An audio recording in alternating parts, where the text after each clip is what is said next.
Welcome to Big Bone Lick State Historic Site. This is the birthplace of American vertebrate paleontology, and we're going to go take you around this park. And we're staying here because it's the closest state park that we could find to the Ark encounter.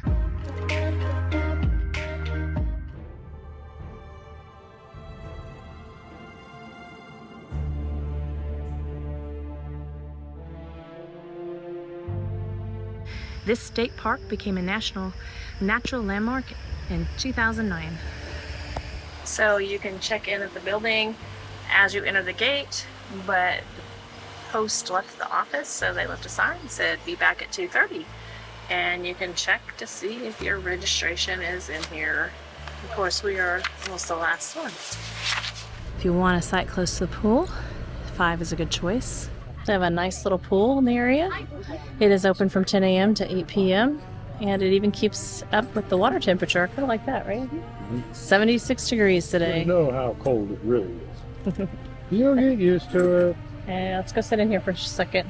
They have several table and chairs with umbrellas around here. There's even one saved for us, Fred. It's a pretty nice pool, don't you think?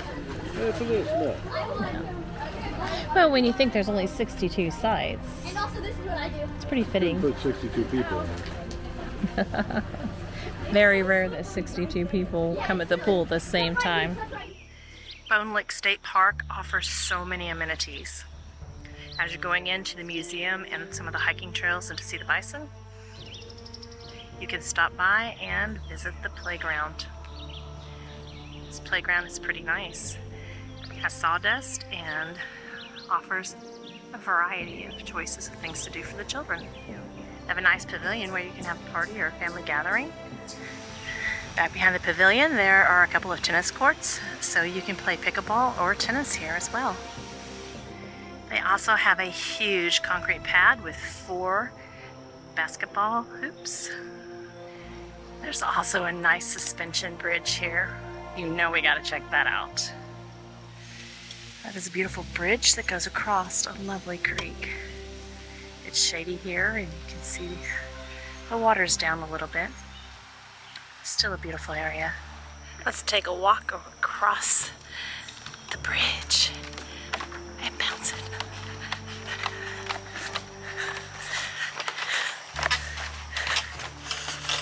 Wobbly wobbly. Once you cross the bridge, you come to another park. It's smaller and this one has sand. This state park even has a miniature golf. The miniature golf costs $3.50 per adult, $2.50 for a child, and 5 and under will be free. Check out that view you get to see while you're playing miniature golf. Right beside the miniature golf is the Baker family cemetery. It looks pretty old. Check this out, they concreted the fence in. The Baker family not only has their own cemetery, they also have a root cellar. This root cellar was used to keep fruits and vegetables and other root crops cool. Of course, we can't go inside, but we can get a peek. The steps lead you right down into the cellar. Stuart Baker's homestead was right where the camp store is back in the early 1800s. So this is the registration office. This is where you can register. If they're not here, you can go to the camp host. This is also your camp store. Some essentials in the camp store for you if you've forgotten something. Like my favorite ice cream. So you can get the golf balls and clubs inside the camp store.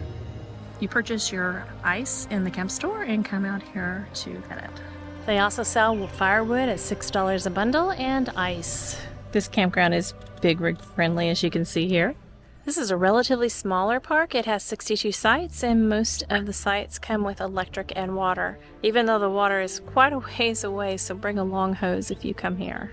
None of the sites here have a sewer, but they do have a nice dump station for you with water that you can clean and flush your hoses as well. Right beside the dump station, there is a dumpster for you to take your trash. There is a bathhouse here. It has flushable toilets as well as a shower. There are 3 showers here, and each shower has a place to hang your items, a place to change your clothes, and a shower. There are 3 sinks and 3 mirrors. There are 3 stalls and a handicapped restroom as well.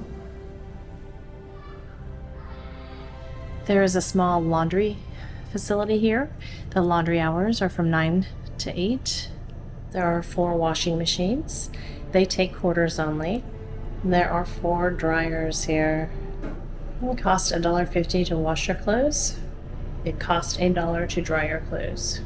If you need anything while you're here, they do have a campground host that you can contact. This campground host is at Site 47. We're at Site 57. Gonna get a couple of views of our campsite. It's a pretty large campsite. We have a picnic table and a campfire ring. So your sites here come with electric and water. Some of the areas, the water's a little bit too far. You need to bring extra hose. And this trip we have some electric. Woo-hoo! Fred can run the air conditioning. And heater. Our electric is even 50-30-20. The hookups are pretty nice. So Fred and I really enjoy our times in the truck camper. A little vacation. No? Is it too much work? Too much work. You have to sit out here and tap air, blowing, all this greenery around. We're gonna see if we can hear that sizzle today. I started tonight's fire. Let's see how long we can keep it going. Let's flip that steak. Does that look good or what? I thought I'd put on a couple of dogs on there for Fred because I know how much he hates steak. He's actually gonna be for lunch tomorrow. I'm thinking a little grilled asparagus to go with that ribeye. Looking good. Have a little olive oil, salt, and some Parmesan cheese on that. I added a little German potato salad to go with the asparagus and the ribeye for a little truck camper dinner. Yep. We decided to spruce dinner up a little bit by adding a candle. One of my favorite things to do is to build a campfire and hang out beside it. We have a nice fire burning here using the TP formation. It's burning hot. It's been a nice, relaxing evening. Fred's been sitting at the picnic table and editing. I've been playing with the fire. How's that editing going, Fred? Oh, this is the funnest thing in the world. How do you like doing it at the picnic bench instead of the table? Well, you know, the mouse just doesn't want to cooperate on a picnic table. I got a mouse pad, but we'll go with Bumpy. Well, he said it was his workbench. It is my workbench, but different kind of work. But the trail to the Bison Viewing area is shady, cool. It's pretty wide and has a gravel surface to it. Not a difficult trail, pretty short. There are signs along the trail so you know exactly where you're going. We only have 100 yards till we see the observation area. Bison were once numbered up in the millions, but eventually they almost hit the brink of extinction, and it was estimated that there were only about 1,000 existing in the early 1900s. And Bone Lick is one of the places that are protecting and conserving bison and have a healthy number of them. So even though they're not as free as in the West, they appear to have a pretty nice area to graze.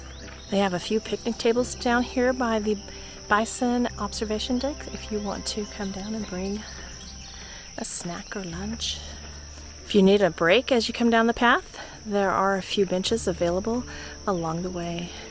If you pack it in, you can throw it away in the trash instead of having to pack it out. Big Bone Lick Park is part of the Lewis Clark Trail. They stayed here and dug up bones for a small period of time. We stayed at the Meriwether Lewis Campground once, and we'll link that above. Big Bone Lick State Historic Site. Not far from Mammoth Cave. We're still in Kentucky. And we're going to show you a mammoth, finally. The Bone Lick State Historic Site Museum. It is free admission into this museum, and it's open 9 to 4, 7 days a week. So they have a nice museum right here in the state park where you can learn about the bison, the large sloth, and as you can see, Fred's checking out that one display. He must be quite interested. What'd you find there, Fred? It's a ground sloth. Not as big as a giant sloth, but pretty darn big. Don't want to need one of these in the dark of the night. So this is a replica of an ancient bison. The first known remains of any ancient bison found in Kentucky here were discovered at Big Bone Lick by William Clark in 1807. The American mastodon roamed North America from at least 3.75 million to 10,000 years ago. No, no, no, no. Okay, you say so. I would have hated I got a toothache if I was that guy. Mm-hmm. It's a mastodon tooth? Well, tusk. Well, the tusk. I thought it was a tooth. Correct. These were elephants, mammoths, mastodons, and Kentuckys. I see. If you want a handheld map and you're going to take some of those park trails, there's one right here at the museum. You just have to go ahead and take one. This is a fun exhibit for all ages. This is a beautiful diorama of what the salt springs may have looked like many years ago. We're going to take the Big Bone Creek Trail. It's a mile-long trail that will take you down by the salt springs. It is a paved trail, so pretty easy to access. We are headed to the right on this paved road.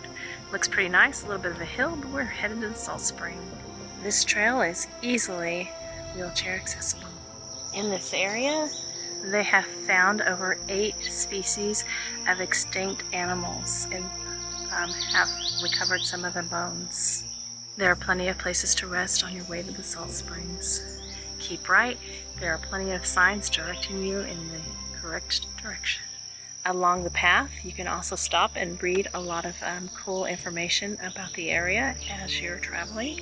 You can also venture off the main path and take a more secluded way around the creek. There are lots of areas around here to explore. We reached the salt spring and man, take a big whiff and you can smell. It smells very much like sulfur. You can see the mixture in the water.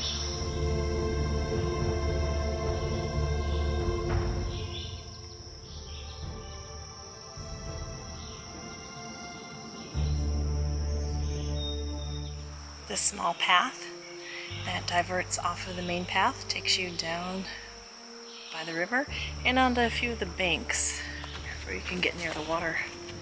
It's a little dry. Get pretty close. You can actually go down in here and do some exploration for yourself. So as you follow the creek down beside the edge, it ends and then you'll have to climb the bank back up to the top to find the path again. Let's climb it together.